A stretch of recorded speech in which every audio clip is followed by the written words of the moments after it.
Hi everyone, welcome back to Visually Hidden Selects. I'm Peter O'Brien, and today I would like to talk to you about Tim Burton's The Nightmare Before Christmas from 1993, directed by Henry Selick and featuring the voices of Chris Sarandon, Catherine O'Hara, William Hickey, Glenn Shadix, Paul Reubens, Ken Page, and the immortal Danny Elfman. The genesis for this story began in the early 1980s when Tim Burton was working for Disney as an animator, and the story goes that he witnessed a Halloween display being taken down in a store and replaced with a Christmas display, and that kind of got his imagination going, and he found further inspiration in the holiday classic How the Grinch Stole Christmas. And so he went off and wrote his own holiday-inspired poem in the guise of A Visit from St. Nicholas, also known as 'Twas the Night Before Christmas, and came up with The Nightmare Before Christmas. And because he developed that material while he was working at Disney, they owned the rights to that material, and they had no interest in pursuing it, but after the box office success of Batman, they were more than happy to dust off A Nightmare Before Christmas and produce it with Tim Burton in creative control. He got the project up and running, but when it came time to direct it, he handed that responsibility over to his good friend Henry Selick, who also worked at Disney in the early 80s as an animator and had a lot more experience doing stop-motion animation. And as far as the decision to make it a stop-motion animated film, if you look at a lot of Tim Burton's work, you can see that art form present, especially in his early film Vincent, in Pee-wee's Big Adventure, as well as Beetlejuice. It also created a very nice, influential, nostalgic tie-in to the Rankin Bass stop-motion animated films like Rudolph the Red-Nosed Reindeer and Mad Monster Party. The basic premise for the film follows Jack Skellington, who is the king of Halloween Town, and Jack is kind of going through a midlife crisis at the beginning of this film, and as a result, he stumbles into Christmas Town. And upon entering Christmas Town, he just becomes enamored with the sights and the sounds and everything all around. So much so that he decides to take over the holiday and experience it for himself. And that is where the nightmare begins. The film is really visually engaging, and it's built out of Tim Burton's designs and characters and concepts. For example, Halloween Town has no right angles, and the only real colors present, aside from some of the characters' clothing, is black, white, and orange. But when they get into Christmas Town, it has a very Dr. Seuss-esque vibe to it, and it's incredibly colorful. So there's just a very strong visual juxtaposition going on there. Then when Jack gets into the real world, everything is laid out in straight lines, and it's very cut and dry. And so again, it's just building on that initial vision that came from Tim Burton.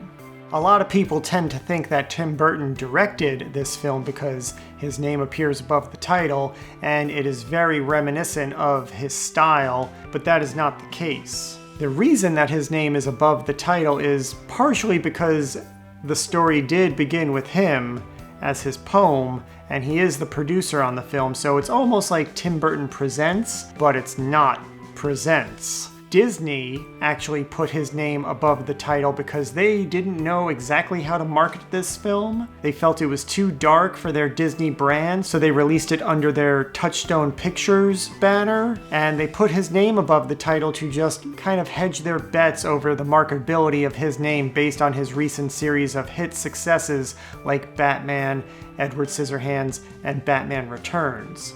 And in doing so, they have confused a lot of people and kind of taken a lot of the credit away from Henry Selick as the director. And if you want to get a better sense of what Henry Selick brought to this film in terms of visual and narrative storytelling, you can check out his other works like James and the Giant Peach and Coraline. But I think the real draw of this film, and the reason that it probably has the reputation and the endurance that it does, is because of the music. Danny Elfman wrote 10 original songs for this film in addition to the full orchestral score. It really kind of almost works as this very dark opera. I can't really think of a scene where there isn't some cue or song that is carrying the narrative forward.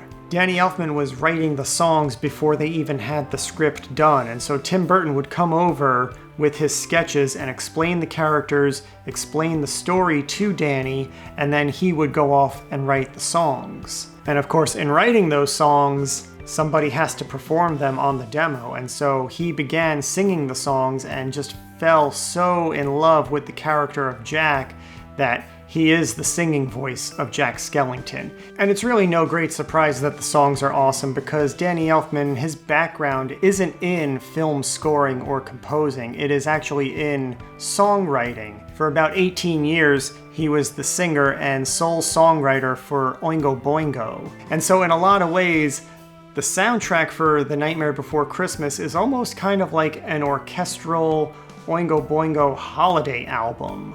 I think one of the great things about this film is the character of Jack Skellington because he is very relatable. You know, everybody has their ups and downs, and the fact that he's kind of hiding it in the beginning, but then we get to see, you know, after he leaves the spotlight, what he's actually going through, and we get that insight into his deep emotions and feelings through the songs. It really allows for the audience to connect with him almost instantly. And really, it's also, I think, just the balance of the performance between Chris Sarandon and Danny Elfman. You know, the two of them just bring this character to life in such a spectacular way where he's hitting all of the marks that one would need to if it were a live-action film.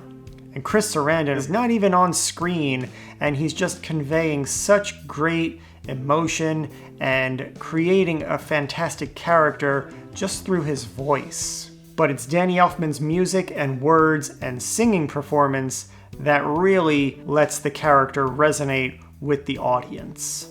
I think my favorite sequence in this film is probably when Jack first arrives in Christmastown.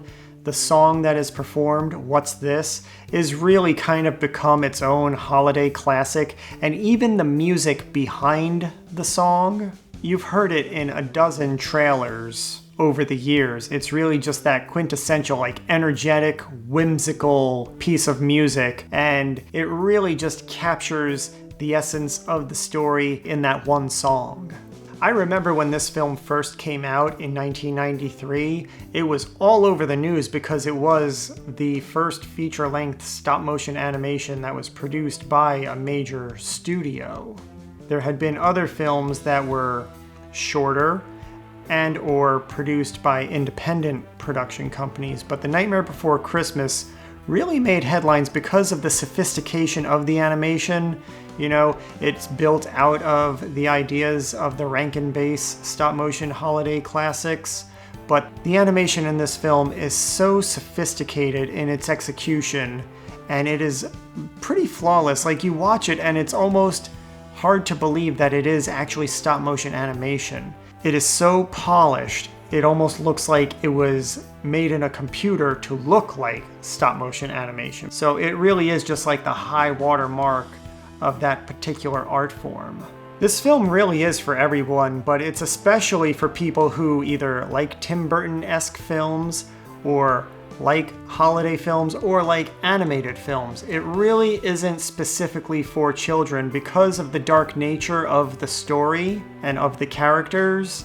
It's something that people who enjoy Halloween or horror can really appreciate. So that's it for The Nightmare Before Christmas. I really hope you like this recommendation, and please don't forget to subscribe so you don't miss any future selections. If you do watch The Nightmare Before Christmas, please leave us a comment and let us know what you think of the film. We will be discussing it at length on the next Visually Hidden Selects podcast, so be sure to tune into that. And until next time, see ya!